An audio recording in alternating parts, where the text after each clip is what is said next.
जादुई नदी का जादुई गाउन।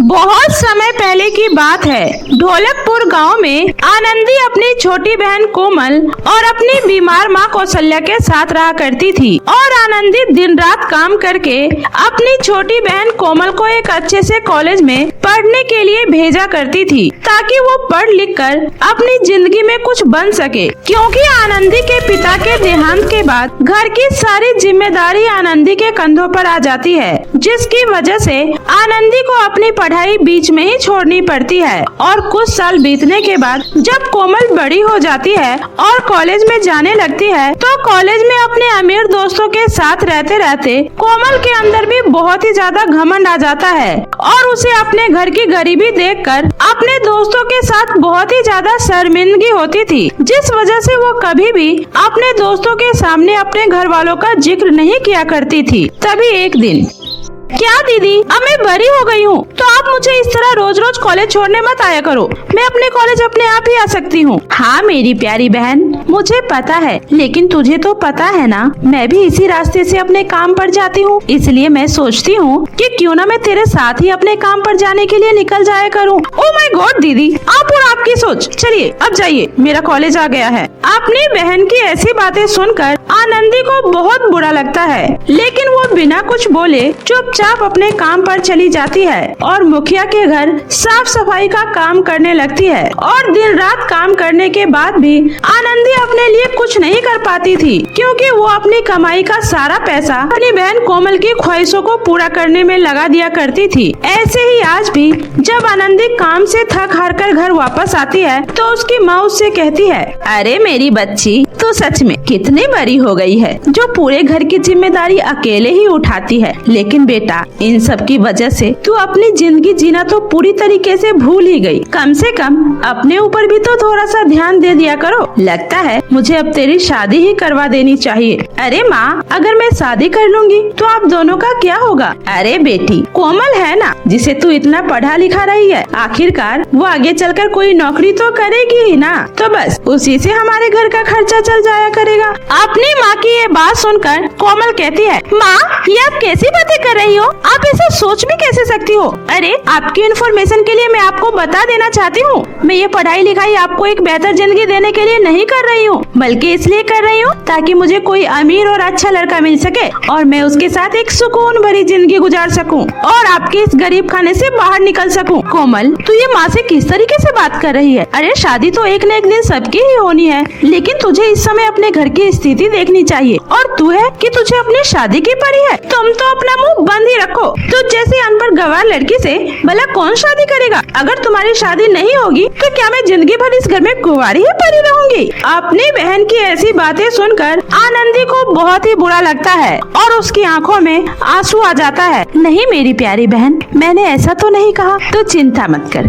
तेरी बहन तेरे लिए दुनिया का सबसे अच्छा रिश्ता ढूंढ कर लाएगी। जैसे आज तक तेरी हर ख्वाहिशों को पूरा करती आई हूँ, वैसे ही आज भी तेरी इस ख्वाहिश को मैं जरूर पूरा करूंगी। चलो अच्छा है, कम से कम तुम्हें अपनी जिम्मेदारी का एहसास तो हुआ। इतना कहकर कोमल वहाँ से चली जाती है। तभी कौशल्या आनंदी से कहती है, बेटी तू चिंता मत कर, तुझे तो पता है ना, ये बचपन से ही ऐसी है। और वैसे भी मैंने तुझे पहले भी कहा था, इसे इतना लाड प्यार मत दे। देखा ना आज कैसे तेरे ही सर पर खड़ी होकर नाच रही है। अरे इसे क्या पता कि इसके लिए तूने अपनी कितनी खुशियों को कुर्बान किया है। कोई बात नहीं माँ, कोमल मेरी छोटी बहन है और उसके लिए ये सब करना तो मेरा फर्ज बनता है ना, इसलिए आप ये सब छोड़िए और चलकर खाना खा लीजिए। इतना बोलकर आनंदी और उसकी माँ एक साथ मिलकर खाना खाती है। तभी एक दिन आनंदी कोमल को मुखिया के बेटे अरविंद के साथ घूमते हुए देख लेती है। तभी उसी समय आनंदी घर आकर कोमल से कहती है, कोमल ये सब क्या है? क्या तुम्हें इसलिए कॉलेज पढ़ने के लिए भेजा जाता है? तुम मुखिया जी के बेटे के साथ क्या कर रही थी? अरे तुम्हें अपने परिवार की इज्जत की जरा सी भी परवाह नहीं है? अच्छा, तो तुम्हें मुझसे जलन हो रही है क्योंकि मुखिया जी का बेटा मेरे साथ है, तुम्हारे साथ नहीं।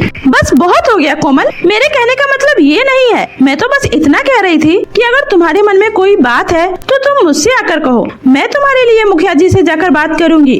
अच्छा तो फिर ठीक ठीक है, तुम अभी जाओ और मुखिया जी से मेरे और अरविंद के रिश्ते के बारे में बात करो। लेकिन कोमल, मुखिया जी और हमारी हैसियत में तो जमीन आसमान का फर्क है, हम भला उसके मुताबिक शादी कैसे कर पाएंगे? मुझे तो पहले ही पता था तुम ऐसा ही कहोगी, क्योंकि आज तक तुमने और तुम्हारी इस गरीबी ने मुझे दिया ही क्या है, बस इस गरीबी भरी जिंदगी के सिवा। इतना बोलकर कोमल गुस्से में वहाँ से चली जाती है और अपनी बहन को इस तरह दुखी देखकर आनंदी को बहुत बुरा लगता है। इसलिए वो अगले दिन ही मुखिया जी से अपनी बहन कोमल और अरविंद के रिश्ते के बारे में बात करती है। तभी मुखिया कहता है, देखो आनंदी, तुम एक बहुत अच्छे इंसान हो और मैं तुम्हें बचपन से ही जानता हूँ कि तुमने किस तरह अपने घर की जिम्मेदारियों को हमेशा निभाया है। इसलिए मैं तुमसे दहेज का कोई मांग नहीं करूँगा, लेकिन हाँ, मैं इतना जरूर चाहता हूँ तुम मेहमानों की खातिरदारी में किसी तरह की कोई कसर नहीं छोड़ोगी और शादी भी पूरी धूमधाम से करवाओगी।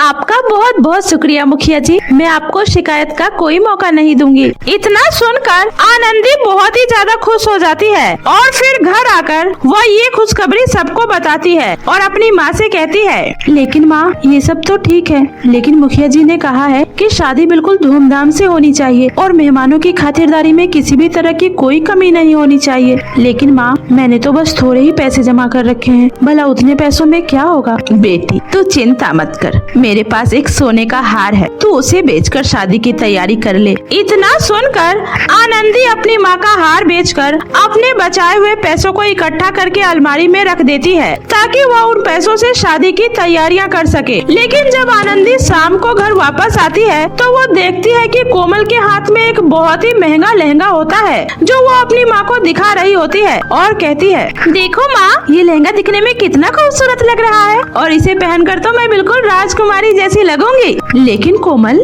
इतना महंगा लहंगा खरीदने के लिए तेरे पास पैसे कहाँ से आए? अरे, तुम्हें तो हमेशा हर चीज का जवाब ही चाहिए होता है। अलमारी में जो पैसे रखे हुए थे, मैंने उन्हीं पैसों से ये लहंगा खरीदा है। कोमल, ये तुमने क्या किया? मैंने वो पैसे तुम्हारी शादी की तैयारियां करने के लिए रखा था, अब भला मैं शादी में आए मेहमानों की खातिरदारी कहाँ से करूँगी? अरे, तुम्हें तो हमेशा मेरी चीजों से दिक्कत ही होती है। तुम्हें क्या लगता है तुम जो काम करती हो बस वही सही होता है? अरे, मुझे क्या अपनी शादी में अपने मनपसंद का लहंगा पहनने का भी इजाजत नहीं है? इसके लिए भी क्या मुझे तुमसे पूछना पड़ेगा? और इस तरह कोमल हमेशा सिर्फ अपने बारे में ही सोचा करती थी। उसे अपने परिवार की गरीब स्थिति को देखकर भी उन पर तरस नहीं आता था और अपनी बहन की इन्हीं सब हरकतों को देखकर आनंदी बहुत ही ज्यादा परेशान हो गई थी। इसलिए वो चुपचाप नदी के पास जाकर बैठ जाती है और कहती है, काश मेरी भी जिंदगी इस नदी की तरह बिल्कुल शांत होती, न इसमें कोई दर्द होता, न ही कोई तकलीफ। पता नहीं अब मैं आगे ये सब कैसे संभालूंगी। कुछ दिनों में मेरी बहन की शादी है और मेरे पास शादी की तैयारियां करने के लिए एक फूटी कौड़ी भी नहीं है और न ही मेरी बहन को इससे कोई फर्क पड़ता है। आनंदी के इतना कहते ही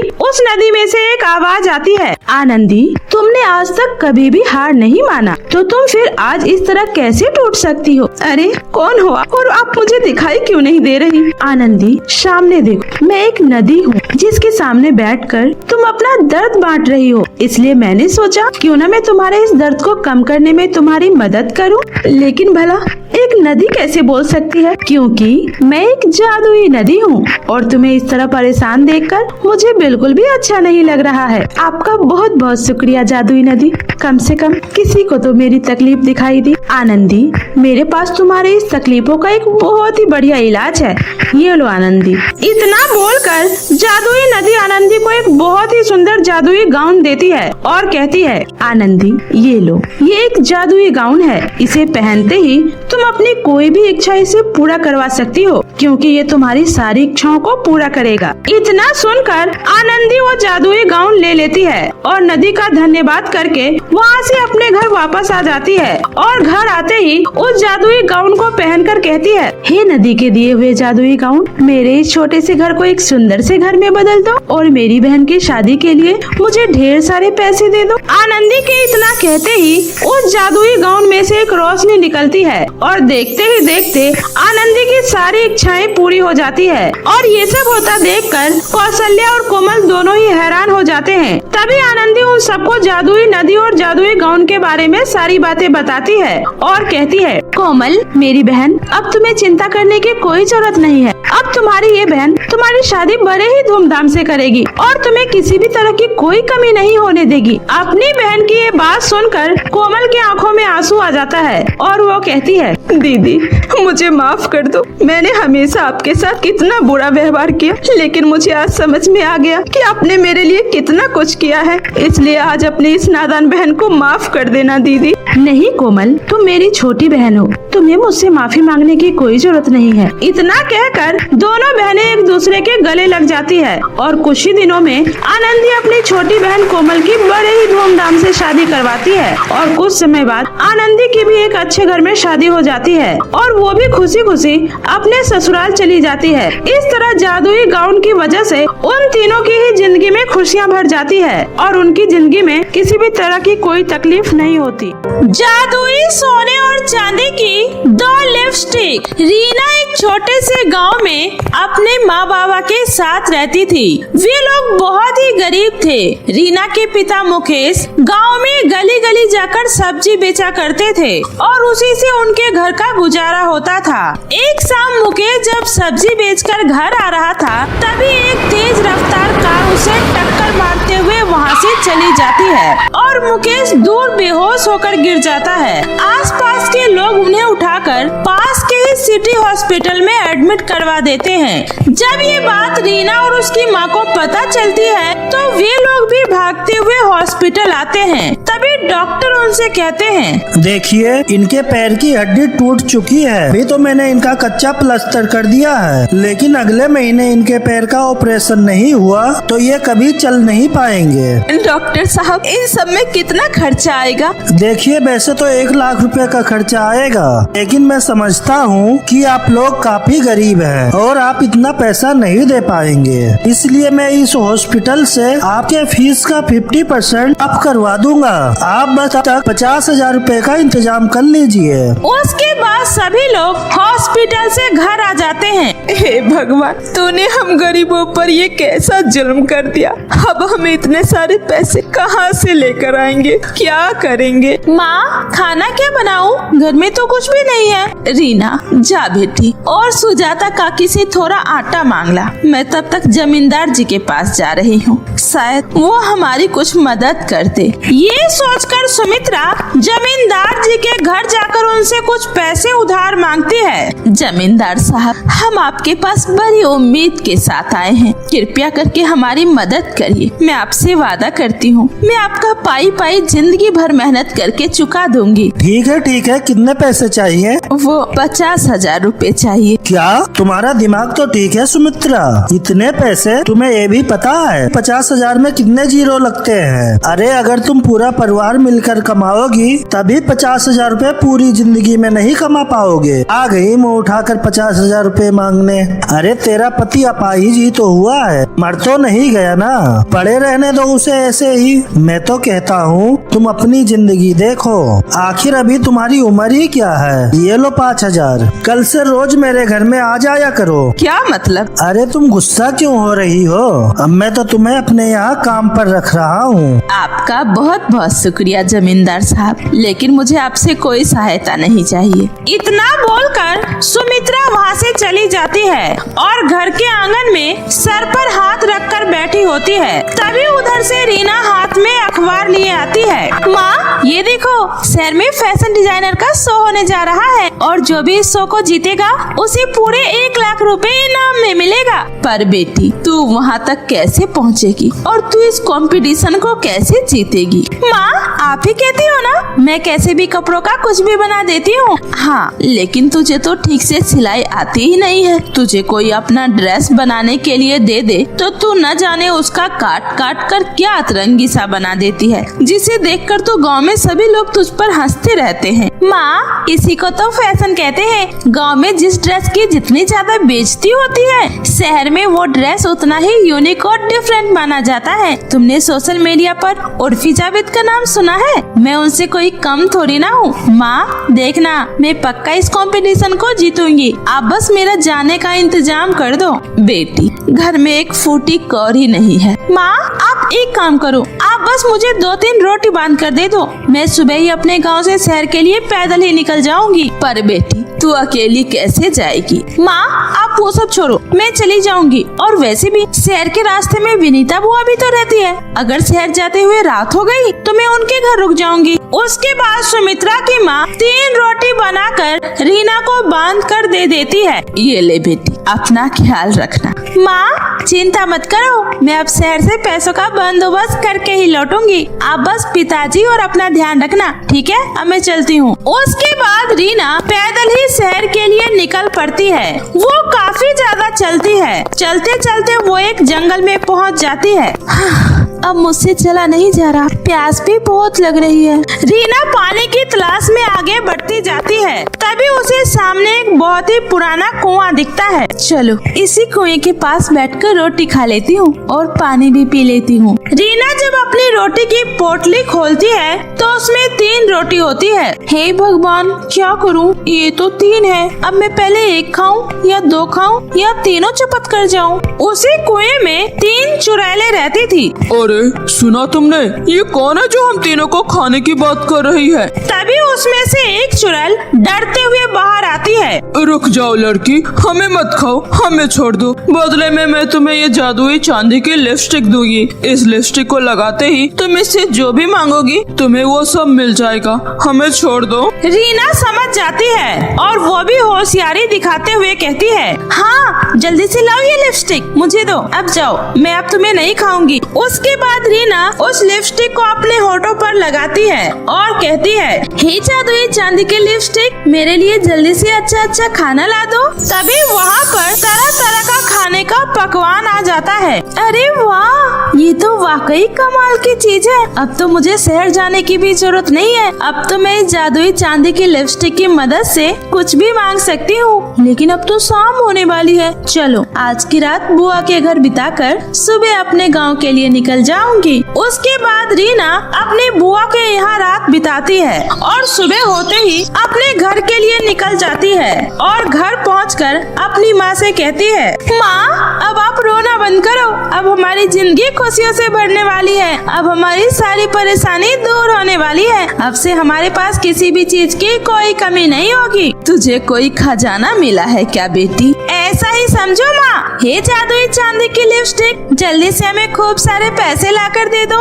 लेकिन लिपस्टिक में से कोई पैसे नहीं आते हैं। जादुई चांदी के लिपस्टिक, हमें खूब सारे पैसे लाकर दो ना। रानी बेटी, तेरा दिमाग तो नहीं खराब हो गया? कहीं तू पागल तो नहीं हो गई? ये मामूली सी लिपस्टिक, ये तुझे पैसे कहाँ से ला कर देगी? कोई बात नहीं माँ, पैसे नहीं देगी तो क्या, ये पैसों में बिक तो सकती है। आखिर ये है तो चांदी ही ना। अरे रीना, लगता है तेरे साथ साथ तेरा दिमाग भी काम करना बंद कर दिया है। अरे ये चांदी की लिपस्टिक नहीं है, ये बस चांदी जैसी दिख रही है, लेकिन ये चांदी नहीं है। क्या सच में ये चांदी नहीं है? नहीं बेटी, इसका मतलब उसने मुझे बेवकूफ बनाया। मैं उसे नहीं छोड़ूंगी। रीना अगले दिन फिर से उसी जंगल वाले कुएं के पास जाती है और कहती है, आज मैं तुम तीनों को खाए बगैर यहाँ से नहीं जाऊंगी। ऐसा मत करो लड़की, हमें मत खाओ। बताओ तुम्हें और क्या चाहिए? तुमने मुझे बेवकूफ समझा है क्या? तुमने मुझे चांदी की नकली लिपस्टिक दी। नहीं, ऐसा नहीं हो सकता। ये लिपस्टिक मेरी दी हुई नहीं है। तुमने किसी को उस जादुई चांदी की लिपस्टिक के बारे में बताया तो नहीं था? हाँ, मैंने अपनी बुआ को बताया था। इसका मतलब तुम्हारी बुआ ने ही तुम्हारी वो लिपस्टिक चुराई है। ये लो, इस बार मैं तुम्हें सोने की लिपस्टिक दे रही हूँ। अब तुम इसे ले जाओ और अपनी बुआ के घर कल रुक कर जाना, फिर देखना कमाल। रीना ऐसा ही करती है। अरे रीना बिटिया, इस बार उस चुड़ैल ने तुझे क्या दिया? अरे बुआ, इस बार तो उस चुड़ैल ने मुझे सोने की लिपस्टिक दी है और वो कह रही थी इसे लगाकर मैं जितना मांगूंगी मुझे उसका दोगुना मिलेगा। रीना जैसे ही खाना खाकर रात में सोती है, उसकी बुआ रीना की वो जादुई सोने की लिपस्टिक अपने होठों पर लगा लेती है। लिपस्टिक लगाते ही रीना की बुआ बहुत ही ज्यादा बदसूरत और गरीब हो जाती है। अरे रीना, ये क्या हो गया? हाय मैं तो लुट गई, मैं बर्बाद हो गई। ये तूने क्या किया रीना? ये तेरी कैसी लिपस्टिक है? इसको लगाते ही मैं तो बदसूरत भिखारी में बदल गई। हे भगवान, मेरी ऐसी हालत देखकर तो तेरे फूफा मुझे घर से ही निकाल देंगे। अरे रीना, तू खड़ी क्यों है? कुछ कर ना रीना। बुआ, अगर मेरे पास मेरी चांदी की लिपस्टिक होती तो मैं उससे बोलकर आपको ठीक कर देती, लेकिन वो तो किसी ने मुझसे चुरा ली। अरे मुझे माफ कर दे बेटी, वो लिपस्टिक किसी ने तुझसे नहीं चुराई, बल्कि मैंने ही चुराई थी। मैं तुझे अभी वो लिपस्टिक ला कर देती हूँ।